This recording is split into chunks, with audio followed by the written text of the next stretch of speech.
ये कहानी शुरू होती है एक हॉस्पिटल के इमरजेंसी रूम से, जहां पैरामेडिक्स एक प्रेग्नेंट औरत को लेकर आते हैं जिसका गला ऐसा लग रहा था जैसे किसी जानवर ने उसे काटा हो, जिससे खून बह रहा था। डॉक्टर्स का सोचना था कि शायद किसी जंगली जानवर ने उस औरत पर अटैक किया होगा। अभी डॉक्टर्स उस औरत को स्टेबल ही कर रहे थे कि उसकी डिलीवरी शुरू हो जाती है, इसलिए टीम जल्दी से उसे इमरजेंसी रूम में ले जाती है और एक हेल्दी बेबी बॉय पैदा होता है। लेकिन उसकी माँ अभी भी जिंदगी के लिए लड़ रही थी। इसके बाद कहानी कुछ साल बाद आगे जाती है, जहां एक यंग कपल एक अंडरग्राउंड पार्टी के लिए आता है। लेकिन ये कोई नॉर्मल नाइट क्लब नहीं है, ये एक बड़ा सा इंडस्ट्रियल फ्रीजर है जिसकी छत पर लाशें लटकी हुई थीं। यहाँ डोर पे एक सिक्योरिटी गार्ड खड़ा होता है जो तब तक उस कपल को अंदर जाने नहीं देता जब तक लड़की अपने डेट को एक इंटेंस किस नहीं करती। उनके अंदर जाने पर वे लोगों की भीड़ को देखते हैं जो बड़े ही लाउड म्यूजिक में डांस कर रही थी।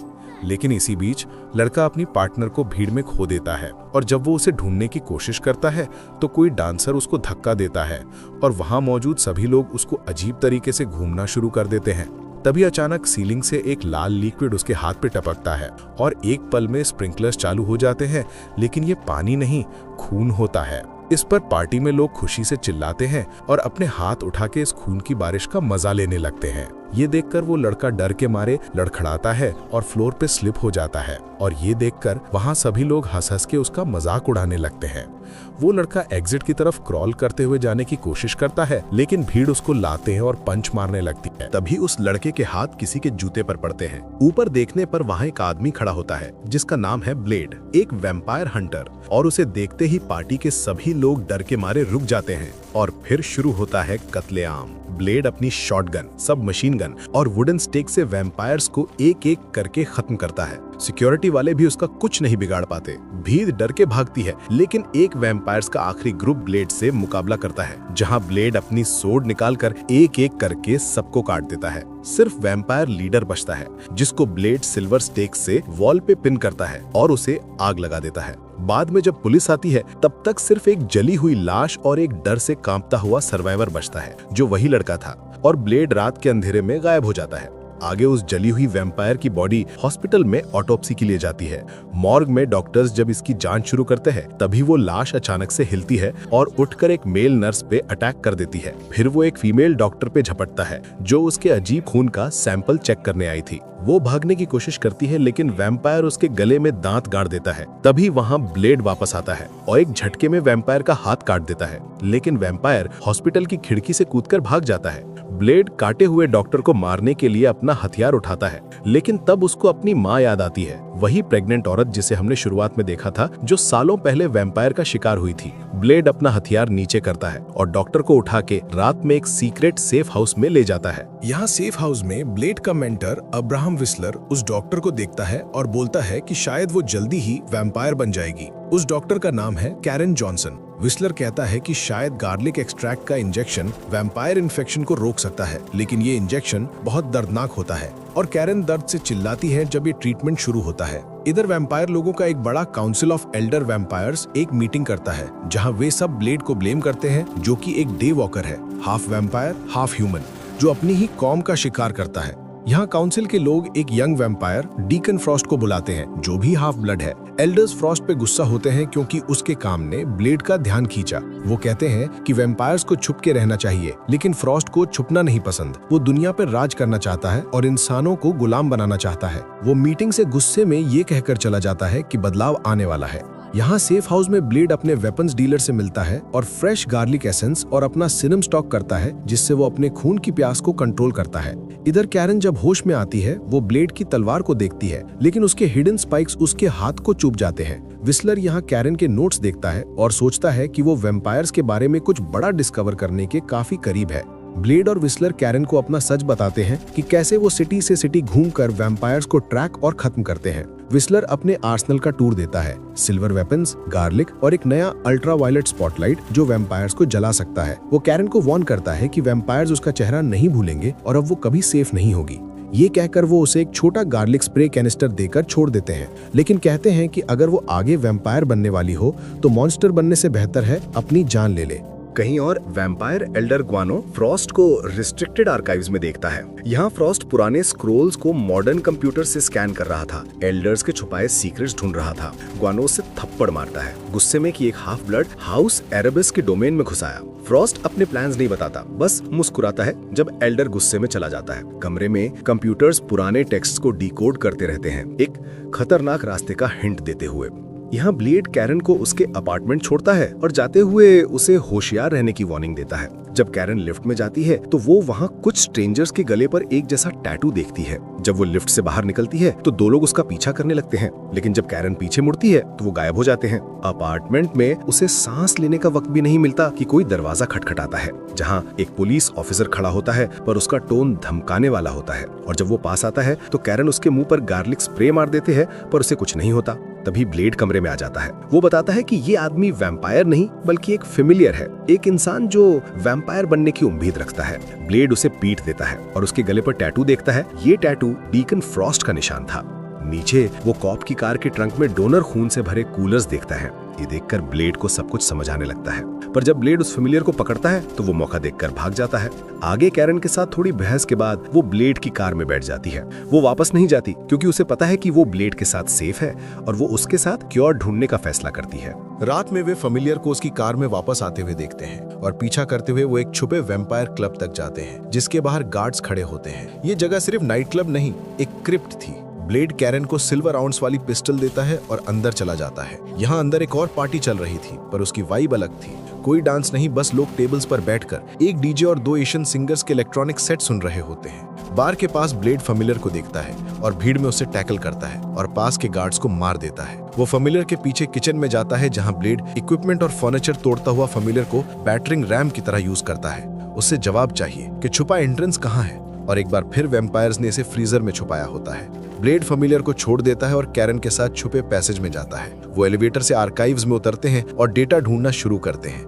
इधर फेमिलियर फ्रॉस्ट के प्राइवेट पेंटहाउस में वापस जाता है, जहां एक पार्टी चल रही थी, पर फ्रॉस्ट अपने कंप्यूटर से चिपका हुआ था, जहां फ्रॉस्ट पुराने वैम्पायर टेक्स्ट डिकोड कर रहा था, जिसमें एक सदियों पुरानी प्रोफेसी के आखिरी पन्ने डिकोड होने वाले थे। स्क्रीन पर एक सर्कुलर स्ट्रक्चर दिखता है, सिंबल्स और खाली जगहों के साथ, जो स्पेसिफिक निशान वाले लोगों के लिए थे। ये सब एक खतरनाक रिचुअल का हिंट दे रहा था। फेमिलियर फ्रॉस्ट को ब्लेड, कैरन और बेट के बारे में सब बताता है, जिस पर फ्रॉस्ट चुप रहता है और फिर अचानक उस पर हमला करके उसका खून पी जाता है और लाश को पूल में फेंक देता है। यही पार्टी में एक अनएक्सपेक्टेड गेस्ट मौजूद होता है, क्विन, वही वैम्पायर जिसे ब्लेड ने पहले जला दिया था। अब वो फ्रॉस्ट का सेकंड इन कमांड है, जिसका अब एक हाथ कटा हुआ है। फ्रॉस्ट उसे ऑर्डर देता है कि उन्हें डे वॉकर को जिंदा पकड़ना है। आर्काइव्स में ब्लेड और कैरन एक बदबू के सोर्स तक जाते हैं, जहां पर्ल बैठा होता है, एक ग्रोटेस्क आर्काइविस्ट जो इंसान से ज्यादा मॉन्स्टर लगता है, जिसका मोटा जिस्म चेयर पर बिखरा हुआ था। वो स्क्रीन पर फ्रॉस्ट को डिक्रिप्टेड डायग्राम के बारे में समझा रहा होता है, जो एक पुराना रिचुअल था। जब पर्ल ब्लेड को देखता है, वो डर से चिल्लाता है और कैमरा में कहता है कि हंटर उसे मारने आया है। फ्रॉस्ट शांति से कहता है कि थोड़ी डिग्निटी के साथ मरो, और फीड काट देता है। ब्लेड और कैरन यूवी स्पॉटलाइट चला देते हैं, जो पर्ल की स्किन को जला देता है, और ऐसा करने पर पर्ल फाइनली फ्रॉस्ट का प्लान बताता है, जहां वो ब्लड गॉड लमाग्रा को जगाने के लिए रिचुअल करने वाला था, जिसके लिए उसे 12 प्योर ब्लड वैम्पायर्स चाहिए। इसके अलावा फ्रॉस्ट ने पर्ल को कुछ भी नहीं बताया। ये सुनकर ब्लेड वहां से एक डेटा डिस्क ले लेता है और कैरन को पर्ल पर नजर रखने और उसके हिलने पर उसे फिर से जलाने के लिए कहता है। फिर रेस्ट्रिक्टेड सेक्शन में ब्लेड एक लॉक्ड डोर देखता है, पर्ल के प्रोटेस्ट्स को इग्नोर करते हुए। कैरन यूवी लाइट से उसे चुप कराती है। ब्लास्ट से वॉल्ट खुलता है, जहां ओरिजिनल स्क्रोल्स होते हैं, पर ब्लेड को अंदर जाते ही एक छोटी लड़की जमीन पर बैठी दिखाई देती है। वो रुकता है और एक झटके में वो उस पर हमला कर देती है और ब्लेड को कमरे के पार खींचती है और एक ग्लास डिस्प्ले तोड़ देती है। तभी पीछे से क्विन के साथ में और वैम्पायर्स आते हैं और लड़ाई शुरू होती है, और सभी लोग ब्लेड पर भारी पड़ते हैं और उसे एक पिलर से बांधकर एक चेन उसके गले में बांध देते हैं, और कैरन भी पकड़ी जाती है। इधर क्विन अपना नया बना हाथ दिखाता है, जो ब्लेड ने हॉस्पिटल में काटा था। यहाँ एक वैम्पायर ब्लेड की तलवार उठाकर मजाक करता है कि तभी उस पर लगे स्पाइक्स खुलते हैं, जिससे उसका हाथ कट जाता है, पर इससे किसी को फर्क नहीं पड़ता और क्विन 2 सिल्वर स्टेक्स ब्लेड के कंधे में मार देता है, अपना पिछला बदला लेते हुए, जिसके साथ रूम हंसी से गूंजता है। पर यह जीत ज्यादा देर नहीं टिकती, क्योंकि तभी ब्लेड के ईयरपीस में विस्लर की आवाज आती है, और थोड़ी देर बाद विस्लर बिल्डिंग पर धावा बोल देता है और वैम्पायर गार्ड्स को मार देता है। ब्लेड और कैरन इस डिस्ट्रैक्शन का फायदा उठाते हैं और खुद को छुड़ाते हैं और विस्लर के बनाए ब्लास्ट होल से भाग जाते हैं। वो सिटी सबवे के सर्विस टनल में भागते हैं। विस्लर एक एक्सप्लोसिव फेंकता है जो आर्काइव को उड़ा देता है।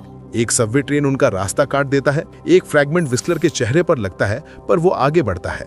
ब्लेड और कैरन ट्रेन्स के बीच भागते हैं। वैम्पायर्स के साथ लड़ाई में एक एक करके सब मारे जाते हैं और क्विन एक और हाथ खो देता है और ट्रेन से टकराता है। ब्लेड और कैरन एक ट्रेन के पीछे चढ़ते हैं और अंधेरे में गायब हो जाते हैं। हाइडआउट में ब्लेड अपने सीरम का एक और डोज लेता है। वो कैरन को बताता है कि वो पूरा वैम्पायर नहीं, कुछ अलग है। उसके शब्द कम थे पर आंखें उसका बोझ दिखाती हैं। जब विस्लर बताता है कि वो ब्लेड से तब मिला था जब वो 13 साल का था, सड़कों पर भटकता हुआ और वेग्रेंट्स का खून पीता था। विस्लर उसे वैम्पायर समझकर मारने वाला था पर उसे ब्लेड ने सब बताया कि कैसे उसकी माँ को प्रेगनेंसी के आखिरी दिनों में काटा गया था। वो डिलीवरी के दौरान तो मर गई पर उस अटैक ने ब्लेड के जीन्स बदल दिए। वो एक डे वॉकर है जिसमें वैम्पायर की ताकत स्पीड है जो धूप और सिल्वर सहन कर सकता है। उसका श्राप है प्यास जो कभी पूरी तरह नहीं जाती। इसमें सीरम उसे थोड़ी राहत देता है।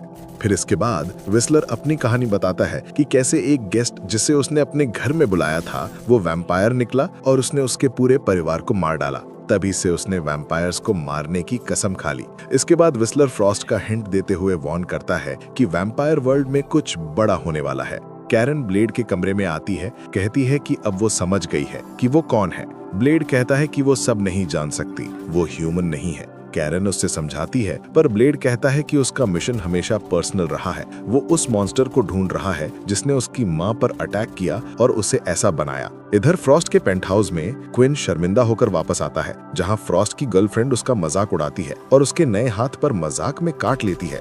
फ्रॉस्ट क्विन को याद दिलाता है कि ब्लेड को जिंदा पकड़ना है, जिसके थोड़ी देर बाद वैम्पायर्स एक ब्रूटल डिस्प्ले करते हैं जहां सुबह के वक्त एक हुडेड प्रिजनर को समुद्र के किनारे ले जाया जाता है। जब हुड हटाई जाती है हम हाउस एरेबस के एल्डर्स गुआनो का चेहरा देखते हैं और फ्रॉस्ट उसके दांत प्लायर से निकाल देता है, उसे नंगा करता है और सूरज की पहली किरण के सामने घुटने टेकने को कहता है और सूरज की रोशनी उसे जला देती है और उसका जिस्म राख में बदल जाता है। फ्रॉस्ट अपनी लवर के साथ ये एग्जीक्यूशन देखता है जैसे कोई सेरेमनी हो। जिसके बाद अगली काउंसिल मीटिंग में फ्रॉस्ट गुआनो के दांत ले आता है और टेबल के हेड पर बैठता है। वो 12 वॉलंटियर्स मांगता है एक स्पेशल रिचुअल के लिए जो लमाग्रा को जगाने का आखिरी स्टेप होता है। इधर ब्लेड और विस्लर आर्काइव से चुराई डेटा का स्टडी करते हैं। ब्लेड स्क्रोल का एक फ्रैगमेंट और डेटा डिस्क दिखाता है और विस्लर फ्रॉस्ट के प्लान को डिकोड करने का वादा करता है। कैरन अपना मेडिकल इक्विपमेंट सेट करती है और एक नई कंपाउंड बनाती है जो वैम्पायर के खून से कांटेक्ट पर उसे बॉयल कर देगा, जिसके चलते ही माइक्रोस्कोप के नीचे टेस्ट में रखा ग्लास टूट जाता है। यहाँ ब्लेड का खून लेते वक्त कैरन को पता चलता है कि विस्लर को कैंसर है और उसके पास ज्यादा वक्त नहीं है। आगे जब कैरन अपने गले की बाइट को चेक करती है, विस्लर उसे वार्न करता है कि वो पेल लग रही है और इन्फेक्शन 1-2 दिन में उसे टर्न कर सकता है। वो उसे कहता है कि जब तक पक्का ना हो वो उसके साथ कुछ ना करे। यहाँ जब ब्लेड सीरम रिस्टॉक करने जाता है तभी सड़क पर वो डीकन फ्रॉस्ट को देखता है। यहाँ फ्रॉस्ट के हाथ में एक छोटी एशियन लड़की थी जिसे उसने हॉस्टेज बनाया था। वो ब्लेड से आराम से बात करता है और कहता है कि ह्यूमंस सिर्फ कैटल हैं और वैम्पायर सुपीरियर रेस है जो दुनिया पर राज करेंगे। ब्लेड उसके रिचुअल के सिंबल्स देखता है और उसे छोटा प्रिटेंडर कहता है। फ्रॉस्ट मुस्कुराता है और लड़की को ट्रैफिक में धकेल कर भाग जाता है, लेकिन ब्लेड जल्दी से लड़की को बस के नीचे आने से बचाता है, जिसके बाद लड़की डर के मारे वहाँ से भाग जाती है। आगे कैरन और विस्लर सीरम टेस्ट करते हैं जो नए वैम्पायर्स को क्योर कर सकता है और शायद ब्लेड की प्यास को हमेशा के लिए रोक सकता है। पर तभी सेफ हाउस पर अटैक होता है और वैम्पायर्स अंदर घुस आते हैं। कैरन और विस्लर दोनों कुछ वैम्पायर्स को तो मार देते हैं पर आखिर में पकड़े जाते हैं। जब ब्लेड वापस आता है कैरन गायब थी और विस्लर खून से भीगी शीट के नीचे मिलता है, जिसके पास जाने पर वो बताता है कि फ्रॉस्ट कैरन को अपने साथ ले गया है और वो एक वैम्पायर अपोकलिप्स ट्रिगर करने वाला है जो पूरी ह्यूमैनिटी को खत्म कर देगा। फिर विस्लर स्क्रॉल का ट्रांसलेशन समझता है कि ब्लेड ही लमाग्रा को समन करने की है, इसलिए वो उसे जिंदा चाहिए। यहाँ विस्लर की हालत काफी खराब थी और वो काफी पेन में होता है, इसलिए वो ब्लेड से उसकी जान लेने को कहता है ताकि इन्फेक्शन उसे टर्न न करे। ब्लेड मना करता है पर आखिर में पिस्टल उसके हाथ में देकर चला जाता है और उसके पीछे एक गन शॉट की आवाज पूरे वेयरहाउस में गूंजती है। आगे ब्लेड फ्रॉस्ट का वीडियो देखता है जो उसे एजवुड टावर पर बुला रहा था। कैरन फ्रॉस्ट के कब्जे में थी। यहाँ फ्रॉस्ट कैरन को चिढ़ता है, कहता है कि ब्लेड ने उसे क्लेम कर लिया होगा और फिर उसे चॉइस देता है कि ट्रांसफॉर्मेशन या डेथ। कैरन जवाब देती है कि वो बाइट से सरवाइव करेगी और खुद को क्योर करेगी। फ्रॉस्ट उसके कॉन्फिडेंस पर हंसता है और उसे फूल कहता है। जब कैरन उसे खराब कहती है उसका काम टूट जाता है वो लमाग्रा और आने वाले अपोकलिप्स के बारे में रेंट करता है जिसे कोई सीरम नहीं रोक सकता। तभी इंजन्स और गन फायर की आवाज आती है और ब्लेड आ जाता है, सिल्वर स्टेक्स, फोर्ज्ड बुलेट्स और कैरन के लीथल सीरम से भरे सिरिंजेस के साथ। लॉबी में केओस मच जाता है। फ्रॉस्ट अपने पेंट हाउस में भाग जाता है। ब्लेड ऊपर जाता है जहां 2 एलीट वैम्पायर गार्ड्स उसका इंतजार कर रहे होते हैं। ब्लेड कैरन के नए इंजेक्टेबल वेपन का टेस्ट करता है जो एक हिट में वैम्पायर्स को खून के स्प्रे में बदल देता है। रास्ता साफ होने पर ब्लेड एक सफेद हॉल में एंटर करता है जहां सेंटर में एक लैपटॉप फ्रॉस्ट के लामाग्रा समन करने के प्लान को लूप में दिखा रहा होता है। तभी एक मैकेनिकल बेड खुलता है जिसमें ब्लेड की मां जिंदा और हेल्दी होती है। वो बताती है कि सालों पहले फ्रॉस्ट ने उसे काटा था और वो तब से उसके साथ है। ये सुन ब्लेड शॉक हो जाता है कि तभी वैम्पायर्स ब्लेड पर हर तरफ से अटैक करते हैं। इलेक्ट्रिक बटन से उसे मारते हैं जब तक उसका जिस्म लिम्प न हो जाए। बाद में ब्लेड और कैरन को एक ट्रक के पीछे फेंक दिया जाता है और वे उन्हें रिचुअल साइट की तरफ ले जाते हैं। रास्ते में कैरन विस्पर करती है कि उसके पास वैम्पायरिज्म का क्योर हो सकता है, पर ये ब्लेड की सारी पावर्स भी छीन लेगा। टेंपल में कैप्टिव्स को एक बड़े अंडरग्राउंड चेंबर के सेंटर में खींच लिया जाता है। वैम्पायर काउंसिल मेंबर्स अब फ्रॉस्ट के कैप्टिव्स रूम के चारों तरफ रखे जाते हैं जहां क्विन ब्लेड को घुटनों पर गिरा देता है और ब्लेड प्यास से कांपता है। फ्रॉस्ट ब्लेड के वेपन से खेलता है, उसकी तलवार घुमाता है और सीरम के वायल्स को ब्लेड का डोज समझकर साइड में फेंक देता है। इधर कैरन को एक अंधेरे पिट में फेंक दिया जाता है जहां एक हाफ फेरल ब्लाइंड वैम्पायर उसकी तरफ बढ़ता है। तभी कैरन अपने पुराने कोवर्कर को पहचान लेती है जो